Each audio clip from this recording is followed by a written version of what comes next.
What's up, plant lovers? Devin is here, and in this video today we're going to do a little bit of an update on our winter hardy sedum and see how it has progressed since I planted it maybe 18 months ago.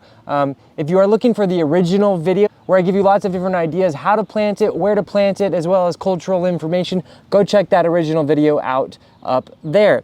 Anyways, so I am here in Zone 6B in Eastern Pennsylvania, and my winter hardy sedum has absolutely flourished. This has just blown me away at how wonderful it has filled out all of the nooks and crannies, filled out all of the empty floor ground space that wasn't covered with any sort of ground coverage plant life, and it has done so in a way that's just natural, effortless, and easy as can be. I never water it, I never divide it, and it has consistently kind of spread a little bit more here and there. And now I started with these sedum trays that had a combination of a bunch of different kinds of sedum growing in them. I know some of you guys like to go kind of strictly one kind of sedum in one section of your garden, for instance, whereas I like that kind of more wild energy from all of the different kinds of sedums when grown together.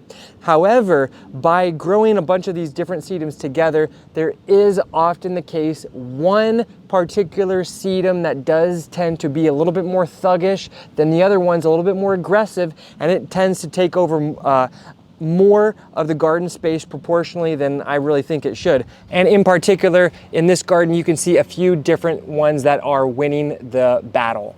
Now, I don't know all of the different species and varieties that are growing here, just that this is just a big different mix of sedums. Now, this guy right here is obviously really flourishing, kind of taking over a little bit too much space, I would say, as well as this guy, which is just kind of a little bit lackluster in my opinion, not super pretty when you compare it to this one that looks like a conifer almost, or even this guy, which has this really nice kind of geometric form going on. But over here you can tell this guy has been way more aggressive than any of the other sedums I planted. I don't see any other sedums except for a couple little shoots of these guys right here. So that is definitely something that you should be prepared for if you are looking for a nice even balance of the sedums that you planted to be grown together. Typically that's not going to occur. However, you know, it's survival of the fittest, you know, it's Darwinian gardening here. And I kind of like how different types of sedum kind of take over one section, whereas there's a little bit more diversity in other sections. So overall, I'm definitely content with how it has been growing. So let's take a little tour, take a little step back. You can see how it kind of just fills out this front of the border really nicely. It really surrounds those iris, which I think is a lovely combination because the iris just, you know, they have that really wonderful upright form, but there's really not a lot of girth going on. So the sedum really creates a nice girthiness, and I have it paired with this vivid dianthus, which is a really nice, robust grower. So you can see that they are kind of playing nicely together. The sedum is not overpowering that dianthus, as well as my little hens and chicks right here. They're also doing just fine. So you can see all of these different kinds of sedums I have growing, textures, colors, some that are a little bit more spreading, some that are a little bit more upright.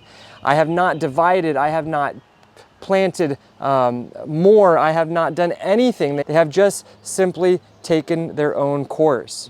Now, another thing that we love about sedum is its ability to propagate, self-propagate really super easily. If you know, when you're out gardening and you step on it and a little piece comes off and it kind of just falls over there, that can root, and oftentimes it will root and grow in areas of the garden where you haven't planted them. As a matter of fact, you can see I have a clump right here, I have another clump right here, I have another clump right here of wonderful sedum that I didn't plant there. It simply hopped over this little sidewalk and made its way onto this other garden bed without any of my doing. So just be aware, if you don't like plants traveling around in your garden without your doing, maybe hardy sedum is not for you. But if you are growing it and you love it and you want to know how you can divide it and make more of it, let me show you guys how to divide a clump and replant it so that you can increase the amount of the sedums that you love in your garden. So I particularly love this nice little section right here. I think it's really lovely. And when we're taking a division, there's really two things that you need to be aware of. when you take your division, you need to make sure that each divided section has top growth and roots. So those are the two requirements. Then once you have your nice little section, just take your little hand trowel and simply dig it out.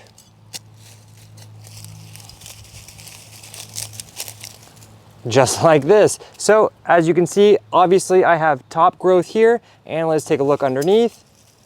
And you can see there are roots all around here. So that means this will be a successful clump. Now in this section, we'll just kind of fill it back in, and it will quickly fill back out with some of these other sedums. If you have little sections that fell off, just leave them there. There's a good chance that they will in fact propagate themselves.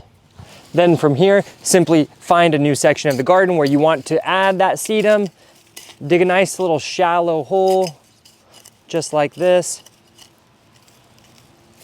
and get it planted in. Could not be easier. You'll want to make sure you water that in nicely, and you will be good to go.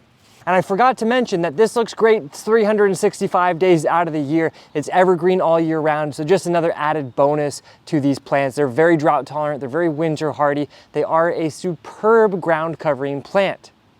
I hope you enjoyed this little update video on hardy sedum here in my garden in Westchester, Pennsylvania, Zone 6B. If you do have any further questions or comments, make sure to leave them below. And don't forget, subscribe to our channel. We're bringing new plant-related content every single week. Anyways, thank you guys for joining me here on Plant Vibrations. I'll catch you soon. Ciao.